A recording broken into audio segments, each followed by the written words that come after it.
Pernah nggak sih lo mikir, kok ada ya orang yang kayaknya dapat duit itu gampang banget? Kayak magnet duit gitu, bro. Apa mereka punya pesugihan? Apa mereka beneran sepinter itu? Atau jangan-jangan ada sebuah rahasia yang selama ini disembunyiin dari kita semua?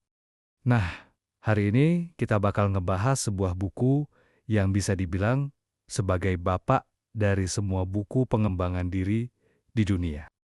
Buku yang udah dicetak jutaan kali dan udah bikin ribuan orang jadi miliarder beneran. Judulnya Think and Grow Rich, karya Napoleon Hill.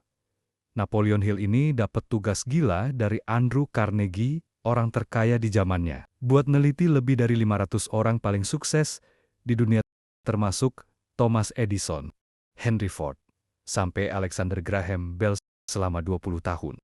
Tujuannya satu, nyari tahu apa sih kesamaan mereka, dan hasilnya ternyata kekayaan itu bukan dimulai dari modal duit, tapi dimulai dari pikiran. Video ini bakal sangat panjang, karena gue mau kita bedah 13 langkah menuju kekayaan yang diajarin Hill secara detail.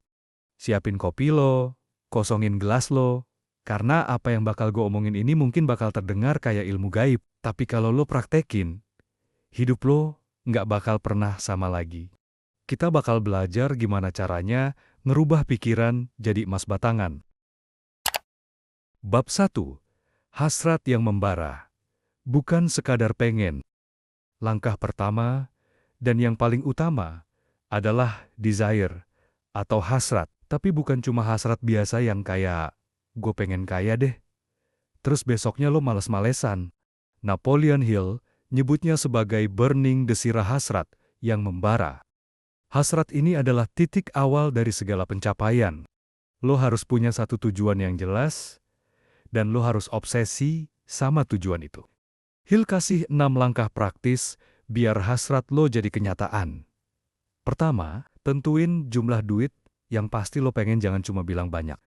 Kedua, tentuin apa yang mau lo kasih sebagai imbalannya, nggak ada yang gratis di dunia ini.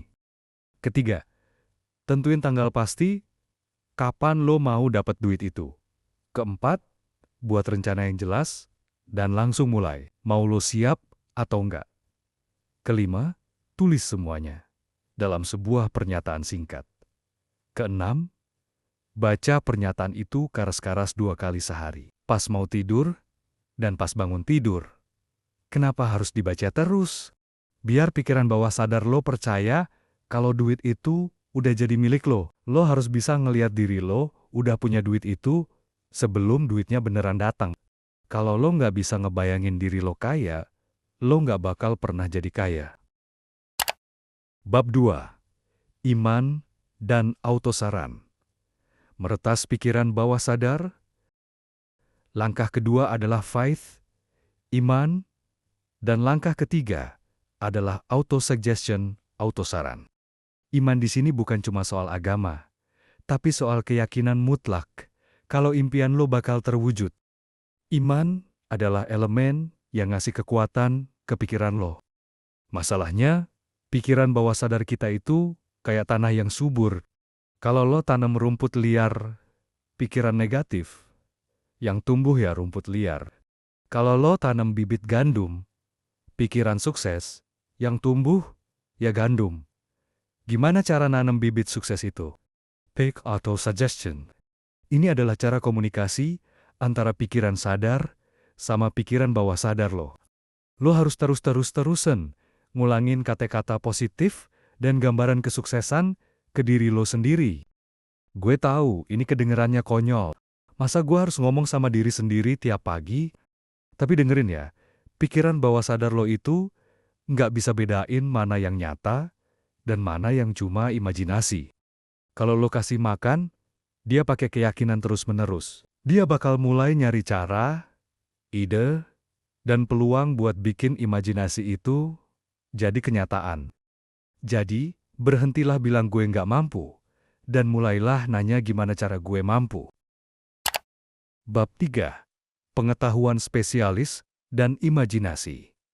Senjata rahasia miliarder. Banyak orang mikir kalau pengetahuan adalah kekuatan. Hill bilang, salah. Pengetahuan itu cuma kekuatan potensial. Dia baru jadi kekuatan kalau diatur dan diarahkan lewat rencana tindakan yang jelas menuju tujuan akhir. Lo nggak butuh tahu segalanya. Lo cuma butuh specialized knowledge, pengetahuan spesialis di bidang yang lo tekunin. Henry Ford bahkan nggak tahu hal-hal teknis banget soal mesin. Tapi dia tahu gimana cara ngumpulin orang-orang pinter buat ngerjain tugasnya. Terus, lo butuh imagination. Ada dua jenis imajinasi. 1. Imajinasi sintetis. Nyusun ide-ide lama jadi kombinasi baru. 2. Imajinasi kreatif. Tempat di mana ide murni dan ilham datang. Hill nyebutnya hubungan sama infinite intelligence. Ide itu lebih berharga daripada modal duit. Banyak kekayaan gede dimulai dari satu ide sederhana yang dieksekusi pakai imajinasi yang gila. Jadi, asah terus daya bayang lo. Jangan cuma lihat apa yang ada sekarang, tapi lihat apa yang mungkin ada di masa depan. Bab 4. Perencanaan terorganisir dan mastermind. Kekuatan kelompok. Lo nggak bakal bisa sukses sendirian. Itu hukum alam. Hill ngajarin konsep organized planning. Dan yang paling penting, the mastermind. Mastermind adalah aliansi dari dua orang atau lebih yang bekerja bareng dengan semangat harmoni buat mencapai tujuan tertentu. Hill bilang, kalau ada dua pikiran bersatu, mereka bakal ngebentuk pikiran ketiga yang kekuatannya jauh lebih gede dari jumlah keduanya. Coba lo lihat orang sukses. Mereka selalu punya lingkaran dalam yang isinya orang-orang hebat. Mereka saling tukar ide, saling kasih semangat, dan saling nutupin kekurangan masing-masing. Kalau lo mau kaya, lo harus pinter milih tongkrongan.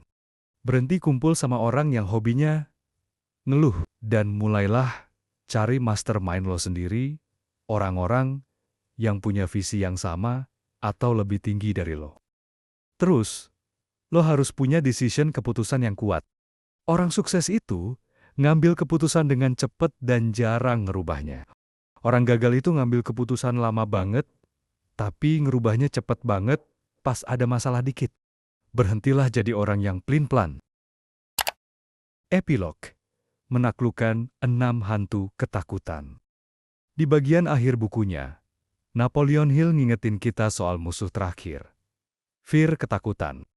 Ada 6 hantu ketakutan yang sering bikin orang gagal sebelum mulai.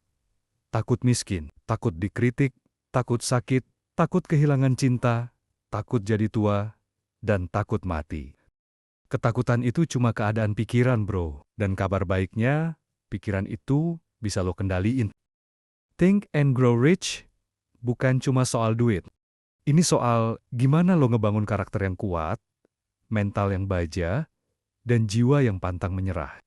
Kekayaan sejati dimulai dari kedamaian pikiran, hubungan yang baik, dan keberanian buat ngejar apa yang lo mau tanpa rasa takut. Gue harap bedah buku maraton ini bener-bener ngebakar semangat lo buat ngerancang masa depan lo sendiri. Ingat, dunia nggak bakal ngasih apa-apa ke orang yang cuma minta. Dunia bakal ngasih segalanya ke orang yang tahu apa yang dia mau dan nggak bakal berhenti sampai dia dapat itu.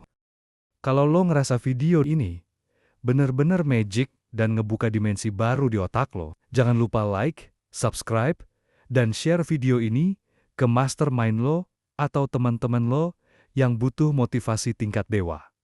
Mari kita berpikir dan jadi kaya bareng-bareng. Gue David, gue mau lanjut visualisasi mimpi gue biar semesta makin semangat bantuin gue. Sampai ketemu di bedah buku gila selanjutnya. Think big, grow rich, and stay awesome.